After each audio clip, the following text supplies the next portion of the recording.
कि इतने संत हैं, इतने धर्म ग्रंथ हैं, इतने प्रवचन होते हैं, फिर भी दुनिया में हिंसा है, दुनिया में अनैतिकता है, दुनिया में पाप हैं, फिर ये पुरुषार्थ करने का क्या मतलब?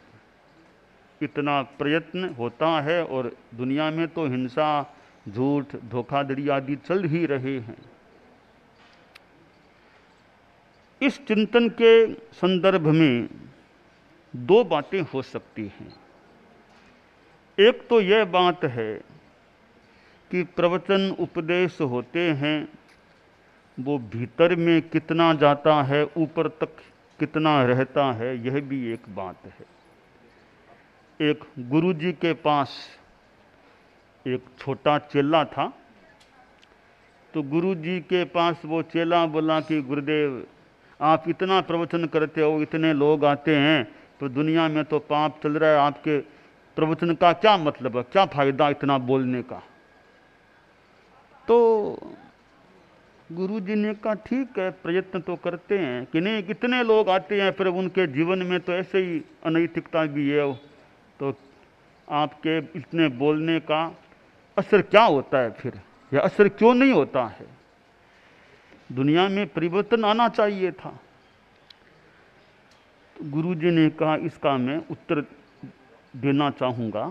एक काम करो, तुम पास में शराब का ठेका है ना, थोड़ा दूर, वहाँ से एक घड़ा भर करके शराब लेकर आओ। चेला बोला गुरुदेव, आप और शराब का आदेश? बिल्कुल मैं समझ नहीं पा रहा हूँ, गुरुजी शराब लाने की बात कह रहे हैं, आदेश दे रहे हैं। कहा नहीं, मैं कह रहा हूँ शराब लेके आओ। गुरुजी का आदेश है तो लाना तो होगा। तो वो चेला गया भी शराब के ठेके पर, कभी के पैसा पैसा तो बाद में बात करना, मुझे तो एक घड़ा भर के शराब दे दो। दुकानदार ने कहा ठीक है, आप ले जाइए। एक घड़ा भर कर के चेला शराब लेकर आ गया। कहा गुरुदेव, यह शराब का घड़ा। कहा ठीक है, बस अब ये थोड़ी थोड़ी शराब मुंह में लेना शुरू करो। गुरुदेव, मैं शराब पीऊंगा क्या? आप क्या फरमा रहे हो? नहीं नहीं, मुंह में लो शराब को। गुरुदेव, आपका आदेश तो मैं टाल नहीं सकता, फिर समझ में नहीं आ रही है आप ऐसा कैसा आदेश दे रहे हैं कि देखो मुंह में लेना, पर गिटना नहीं, गले नहीं उतारना, थूक देना, फिर थूक, जो मुंह में लेते जाओ कुंडे में थूकते जाओ। ठीक है, एक एक घूंट वह मुंह में लेता गया शराब की चेला, कुंडे में थूकता गया, पूरा घड़ा खाली हो गया। 20 मिनट बीते, आधा घंटा, 2 घंटा बीते, 3 घंटा बीते। गुरुजी ने कहा रे शराब का नशा तुम्हें उतरा आया कि नहीं? नशा नशा नशा कैसे? कि क्यों? गुरुदेव, मैंने पिया तो है नहीं, लिया थूका तो नशा तो कैसे आएगा? कि यही बात कई लोगों की है। ये मेरे प्रवचन को सुनते हैं, इधर से सुना उधर से निकाला, तो उन पर असर कैसे होगा मेरे प्रवचन का? इसलिए तुम्हारी बात है वही कई लोगों की बात है। तो लोग सुनते तो हैं मुझे, पर मेरी बात पर अमल नहीं करते, इतना भीतर में नहीं ले जाते हैं। एक तो यह बात है भी कि प्रवचन आदि हैं वो सुन लिया, ठीक है, सुनना भी अच्छा ही है, सुनना भी बहुत अच्छी बात ही है, पर भीतर में कितना जाता है, कितना गहराई से इसको सुनता है और ग्रहण करता है, वो एक अलग मुद्दा होता है। दूसरी बात यह है इस संदर्भ में कि ये संत लोग या काम करने वाले काम करते हैं नैतिकता का, अहिंसा का, तो दुनिया ठीक ठाक चल तो रही है ना।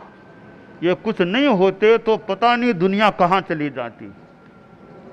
संत न होते जगत में जल जाता संसार। कि संत लोग हैं तब ठीक ठाक दुनिया चल रही है, वरना तो और भी स्थिति बदतर हो सकती है।